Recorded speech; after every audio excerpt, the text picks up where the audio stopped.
Hi friends, ఈరోజు ఈ వీడియోలో ఆంధ్రప్రదేశ్లో జూన్ నెలలో అమలులో ఉన్న లేదా అమలుకు సంబంధించి చర్చలో ఉన్న ముఖ్యమైన సంక్షేమ పథకాల గురించి అందుబాటులో ఉన్న సమాచారం ఆధారంగా తెలుసుకుందాం. దానికి సంబంధించిన పూర్తి ఇన్ఫర్మేషన్ ఈ వీడియోలో తెలుసుకుందాం. విద్యుత్ వినియోగదారులకు సంబంధించిన అంశాల్లో కూడా కొన్ని ప్రతిపాదనలు, ప్రకటనలు చర్చలో ఉన్నాయి.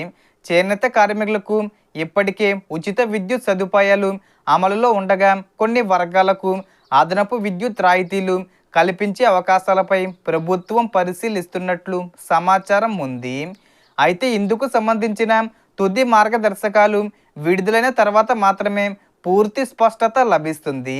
అలాగే విద్యుత్ బిల్లులు, ఛార్జీలకు సంబంధించిన అధికారిక ప్రకటనలను తప్పకుండా పరిశీలించాలి. ఇక గృహాల విషయానికి వస్తే పిఎం ఆవాస్ యోజనతో పాటు రాష్ట్ర స్థాయి గృహ పథకాల కింద అర్హులైన పేద కుటుంబాలకు ఇళ్ల స్థలాలు మరియు గృహ నిర్మాణ సహాయం అందించే చర్యలు కొనసాగుతున్నాయి. పట్టణ మరియు గ్రామీణ ప్రాంతాల అర్హుల కోసం ప్రభుత్వం వివిధ దశల్లో సహాయం అందించే అవకాశం ఉంది. తరువాత తల్లికి వందనం పథకం గురించి మాట్లాడితే పాఠశాలలు మరియు కళాశాలలో చదువుతున్న విద్యార్థుల తల్లులకు ఆర్థిక సహాయం అందించే లక్ష్యంతో ఈ పథకం అమలు చేయనున్నట్లు ప్రభుత్వం ప్రకటించింది. అర్హతలు, హాజరు శాతం, ఆధార్ లింకు, బ్యాంక్ ఖాతా వివరాలు వంటి అంశాలు తప్పనిసరిగా సరిచూసుకోవాలి. ఒక్కొక్క విద్యార్థికి 13,000 రూపాయల చొప్పున తల్లుల బ్యాంక్ అకౌంట్లో డబ్బులు జమ చేస్తారు. డబ్బులు విడుదల తేదీలకు సంబంధించి అధికారిక ప్రకటన రావాల్సి ఉంది. మ్యాక్సిమం మనకు జూలై మొదటి వారంలో విడుదల చేస్తారు.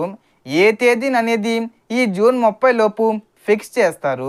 ఇక రైతులకు సంబంధించిన అంశాల్లో అన్నదాత సుఖీభవ 2026 సంవత్సరానికి సంబంధించిన మొదటి విడత కింద 5,000 రూపాయలు మరియు పిఎం కిసాన్ 23వ విడత 2,000 రూపాయలు కలిపి 7,000 రూపాయలు ఈ జూన్ నెలలో విడుదల చేస్తారు. రైతులు ఈ పథకాల విడుదలపై ఆసక్తిగా ఎదురు చూస్తున్నారు. అర్హులైన రైతులు ఈకేవైసీ, ఆధార్ లింకింగు, ఎన్పిసి మ్యాపింగు వంటి ప్రక్రియలు పూర్తి చేసుకుని ఉంటే నిధులు జమ కావడంలో ఎలాంటి ఇబ్బందులు ఉండవు. ఈ పథకాల కింద నిధుల విడుదలకు సంబంధించిన అధికారిక తేదీలు ప్రకటించబడిన వెంటనే సంబంధిత శాఖలు పూర్తి వివరాలు వెల్లడిస్తాయి.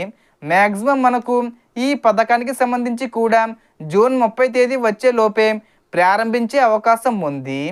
అలాగే మహిళలకు సంబంధించి ఆడబిడ్డ నిధి పథకం కింద ప్రతి నెల 1,500 రూపాయల చొప్పున సంవత్సరానికి 18,000 రూపాయలు విడుదల చేస్తామని ఎన్నికల్లో సీఎం చంద్రబాబు నాయుడు గారు హామీ ఇవ్వడం జరిగింది.